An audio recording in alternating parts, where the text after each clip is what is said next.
Hi hello नमस्कार. मी स्नेहा तुमच्या सर्वांचं माझ्या या ब्लॉगमध्ये खूप खूप स्वागत करते.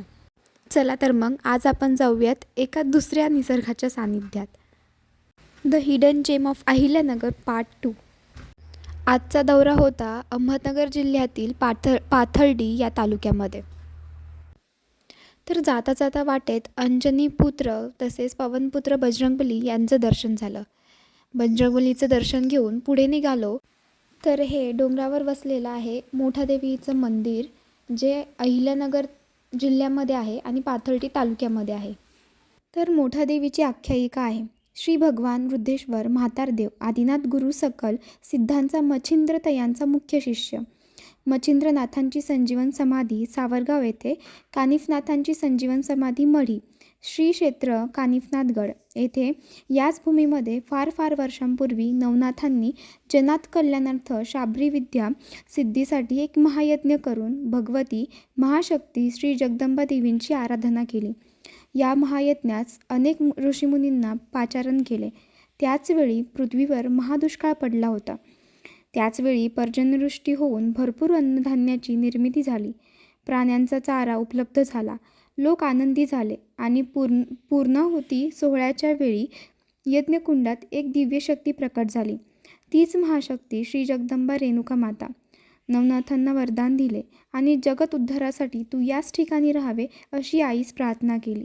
तेव्हा मला काम आहे हे सांगून योग्य वेळी मी येथे पुन्हा प्रकट होईल आणि येथेच राहील असं वचन देवीने दिलं. आणि पुढे या रेणुका.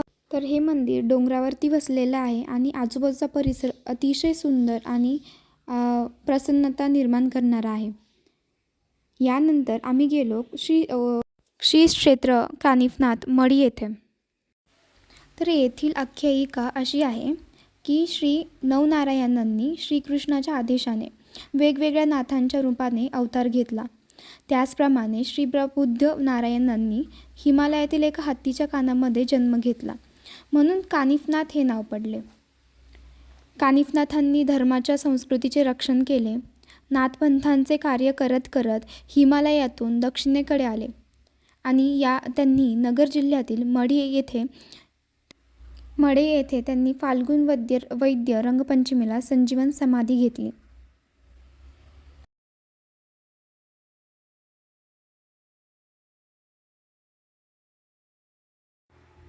त्यानंतर आम्ही चाललो होतो घृष्णेश्वराला. तेवढ्यात आम्हाला छान याच्यामध्ये आम्हाला दिंडीचंही दर्शन झालं.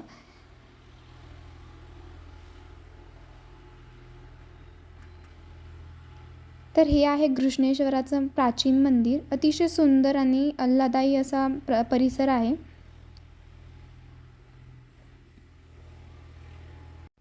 मस्तपैकी घृष्णेश्वराचंही दर्शन झालं आणि आम्ही निघालो परतीच्या प्रवासाला.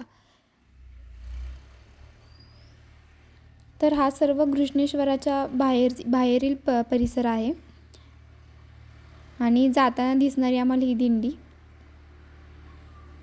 असा पांढरा सदरा घालणारी ही शेवटचीच पिढी असणार आहे.